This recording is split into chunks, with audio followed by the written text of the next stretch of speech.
Axşamın xeyri ay usta. Bu nə gözəllikdir belə. Bayram günü də görsən, ailələr gəlib. 8 nəfər ailə gəlib, dedi bir dənə səbət. Səbət hazırladıq biz də qəşəng təndirdə turşunu özlə, turşunu. Gəl bura.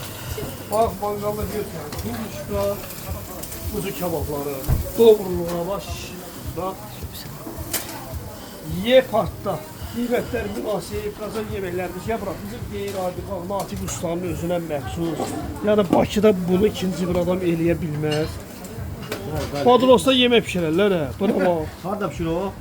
Buna bax. Alma ilə, meyvə ilə can əti. İçində qoz ləpəsi, ələngəsi. Üçüncü teşlə ha, üçüncü teşlə bax.